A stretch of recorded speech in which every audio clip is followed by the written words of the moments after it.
TSC এলাকায় আছেন আমার সহকর্মী সাফা আখলাকুস সাফা। সাফা, ছাত্রদের কর্মসূচির সবশেষ কি তথ্য রয়েছে আপনার কাছে এবং ক্যাম্পাসের পরিবেশ আপনি কেমন দেখছেন?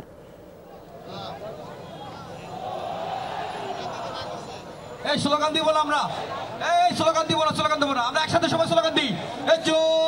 ইশরাত, দুপুর 1:30টা থেকে ছাত্রলীগের যে কর্মসূচিটি রাজু ভাস্কর্যের সামনে তারা ডেকেছিল, সেটি হচ্ছে বিক্ষোভ মিছিল এবং সমাবেশ।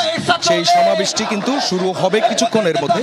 এরই মধ্যে ঢাকা বাংলাদেশ ছাত্রলীগের কেন্দ্রীয় যে নেতারা রয়েছেন এবং বিভিন্ন বিশ্ববিদ্যালয় থেকে এবং কলেজ থেকে ছাত্রলীগ নেতাকর্মীরা তারা তাদের কর্মী সমর্থক সবাইকে নিয়ে রাজু ভাস্কর্যে জড়ো হয়েছে। আমরা দেখতে পাচ্ছি দুপুর ঠিক 2টার পর থেকেই কিন্তু বিষয়গুলো দৃশ্যমান হতে শুরু করে। আমরা দেখতে পেয়েছি যে ঢাকা বিশ্ববিদ্যালয়ের আশপাশের যে শিক্ষা প্রতিষ্ঠানগুলো আছে সেই শিক্ষা প্রতিষ্ঠানগুলোর পাশাপাশি হলের যে ছাত্রলীগ কমিটিগুলো আছে সেই কমিটির নেতারা তারা কিন্তু এখানে এসেছেন এবং আমরা শুরু থেকে দেখছি সমাবেশের শুরু থেকে ছাত্রলীগের সভাপতি সাধারণ সম্পাদক তারা যেটি বলার চেষ্টা করছেন সেটি হচ্ছে তারা আজ কোনো রকমের উস্কানিতে তারা পা দিবেন না। তারা একটি শান্তিপূর্ণ সমাবেশ এখানে করতে চান, তবে সমাবেশটা কখন শেষ হবে সে বিষয়ে তারা এখনো বলেননি। তারা বলছেন যে পুরো ক্যাম্পাসে তারা একটা পাহারার মতো তারা তৈরি করেছেন এবং আমরা দেখেছি যে ছাত্রলীগের যে মিছিলগুলো আছে, বিক্ষোভ মিছিলগুলো, সেই মিছিলগুলো কিন্তু পুরো ক্যাম্পাস দুপুর 2টার পর থেকে পুরো ক্যাম্পাসের বিভিন্ন এলাকা সেগুলো প্রদক্ষিণ করে রাজু ভাস্কর্যে এসে জড়ো হয়েছে।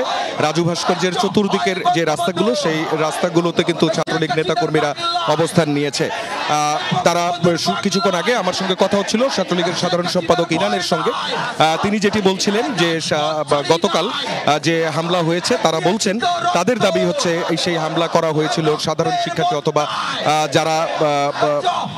যারা কোটার বিরুদ্ধে আন্দোলন করছে এবং তারা বলছেন যে সকাল থেকে এখানে তারা বলছেন যে স্লোগান দিয়েছেন, তাদের স্লোগানে তারা বলেছেন রাজাকার বিরোধী স্লোগান দিয়েছেন এবং কিছুক্ষণ পর পর দেশাত্মবোধক গান যেগুলো সেগুলো কিন্তু এখানে পরিবেশন করা হয়েছে। কিছুক্ষণ পরেই কেন্দ্রীয় নেতারা যারা আছেন তারা কিন্তু এখানে বক্তব্য দেওয়া শুরু করবেন কিছুক্ষণ পরেই। সবশেষ কথা এখন পর্যন্ত ছাত্রলীগ নেতাকর্মীরা যেটি বলছেন কোনোভাবেই কোনো উস্কানিতে তারা আজ পা দিবেন না, যদিও আমরা দেখেছি প্রস্তুতিটা তেমনই রয়েছে। ইশরাত, সাফা, ধন্যবাদ আপনাকে।